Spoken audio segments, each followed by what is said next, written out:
Bom, agora, se vocês me permitem, eu vou lançar mais uma pergunta aqui para a gente também trazer a Lauriane para a conversa e de novo ouvir a Joan também.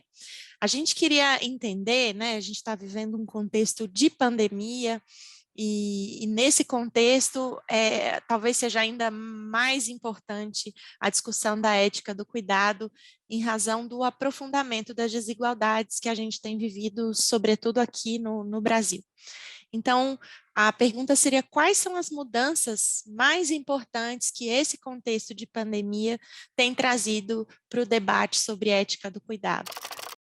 Sou uma mulher perto dos 30 anos, de pele clara, cabelo castanho escuro, liso, um pouco abaixo da altura dos ombros.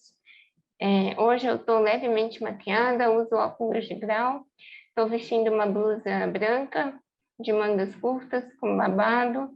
Aparece a lateral do apoio cervical da minha cadeira de rodas, que tem o forro preto, e ao fundo uma parede branca com uma prateleira branca com livros, uma folhagem verde e um pedacinho de uma parede na cor salmão. Assim que surgiu a pandemia e a gente tinha orientações, né, claras do que fazer para evitar a disseminação do vírus, seguir essas medidas de biossegurança seria uma atitude sustentada na ética do cuidado. Uma vez que cumprir o distanciamento social, né, usar máscara, evitar tocar em coisas que você não ia comprar no supermercado, por exemplo, eram atitudes que ajudavam a levar bem-estar aos outros, né, no sentido de que diminuía a chance das pessoas se contaminarem com o vírus. Então, essas atitudes simples, em um contexto de pandemia, né, que colaborava com a manutenção da vida das pessoas, seriam atitudes sustentadas numa ética do cuidado. No Brasil, infelizmente, o que a gente observou da maior autoridade política esteve totalmente na contramão de uma atitude sustentada na ética do cuidado, né? Uma vez que o que a gente observou por aqui foi um projeto de morte em curso que envolveu, por exemplo, subestimação da gravidade da pandemia, o desincentivo ao uso de máscara e do distanciamento social também, além de negligência na compra da vacina, que era o meio seguro de evitar tantas mortes por Covid, né? Além disso, houve uma relativização e uma amenização de mortes de pessoas idosas e de pessoas com deficiência, né? Percebam que pensar uma pessoa idosa, uma pessoa com deficiência, está na contramão do mito do sujeito independente e autossuficiente que a Carla falou, né? É um macho branco, jovem, com vigor físico, enfim. Então, o que a gente estava, né, observando era tudo isso amarrado por um discurso de que o que importava era salvar a economia. Isso, né, numa cultura, numa sociedade que pouco ou nada considera a cidadania de pessoas que dependem do cuidado para viver, uma vez que essas pessoas estão lidas como menos produtivas, né, salvar a economia pode implicar, e implicou, no nosso caso, deixar essas pessoas morrerem. Né? Isso me faz interrogar, né, que bem-estar um governante produz para o seu povo. E de que modo, né, governantes poderiam tomar decisões a partir de uma ética do cuidado.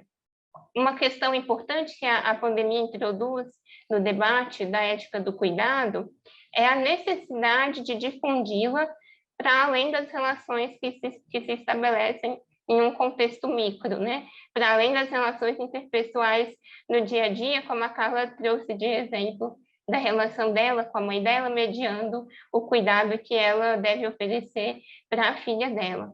Mas pensar também, né, que é urgente que a ética do cuidado se difunda no contexto público, né, no contexto das decisões políticas, então em um contexto macro, né? Eu fico pensando nas consequências da ausência da ética do cuidado no enfrentamento à pandemia aqui no Brasil. Que consequências a gente observou? Mais mortes de pessoas pobres e negras, segundo dados do DataSUS. Porque, como a Joana já comentou, né, no começo, a oferta do cuidado é marcada por essas desigualdades de raça e classe, além de outras, né? O capitalismo nos autoriza a transformar o cuidado em serviço pessoal.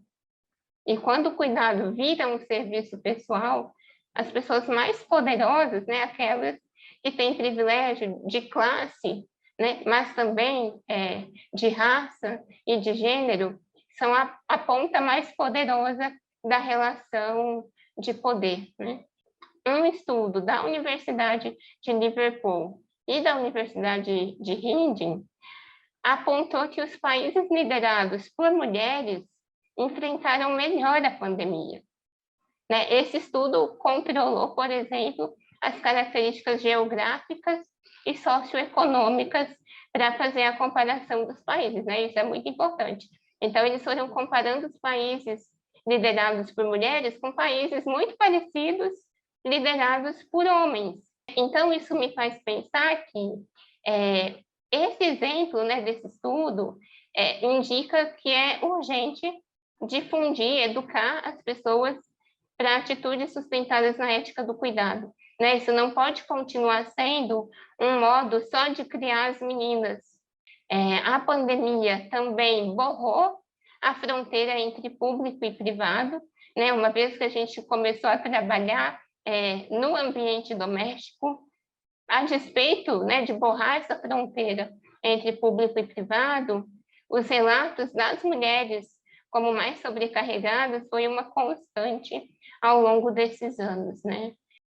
Quase uma dissolução entre a fronteira do público e do privado, né, nos faz pensar na tendência de familiarização do cuidado e de feminização do cuidado também.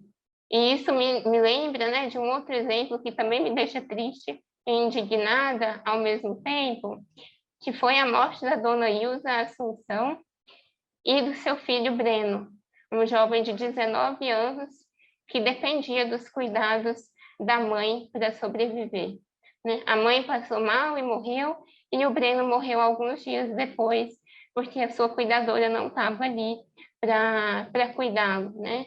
Isso indica, né, a urgência de desfamiliarizar o cuidado, uma vez que se ele contasse com outras pessoas para oferecer o cuidado, ele não teria morrido junto com a sua mãe.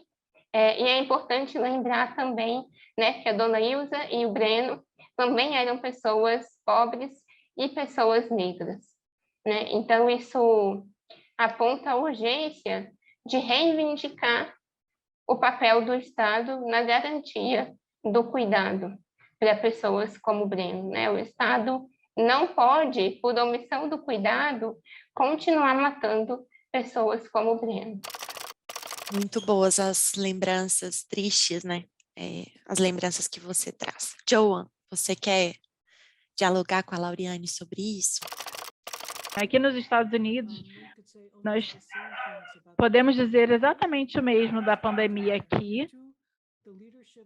As lideranças também ficou dividida politicamente e as pessoas na extrema-direita achou que as vacinas não eram necessárias, as máscaras também não.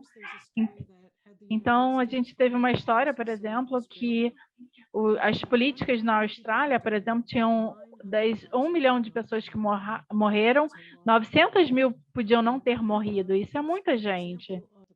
O que a gente pode dizer de bom é que tornou visível o quanto a nossa vida rotineira depende das pessoas que dão cuidado. Muita gente já sabia disso, mas muita gente não tinha a menor ideia. Então, isso foi reconhecido da importância do cuidado forte. A gente precisa reconhecer a centralidade do cuidado na vida rotineira. O que aconteceu principalmente é que isso se tornou visível. As pessoas trabalham de casa, Mas as mulheres realmente têm uma sobrecarga dupla, porque você tem o seu trabalho profissional, você tem o trabalho da casa e ainda tem o trabalho de manter as crianças, né, fora do trabalho, não atrapalhar o marido. Então, o mundo dos artigos publicado por homens dobrou, foi fenomenal, e das mulheres diminuiu muito. Então, no nível mais macro, as mulheres sofrem. As pessoas perderam no mercado de trabalho, as pessoas deixaram o mercado de trabalho, depois retomaram. Estima-se que as mulheres perderam aproximadamente uma década no mercado de trabalho por causa da pandemia. Mas ninguém percebeu isso, porque, vamos lá, isso acontece na vida privada e ninguém se importa. Mas, historicamente, a desigualdade aumentou muito.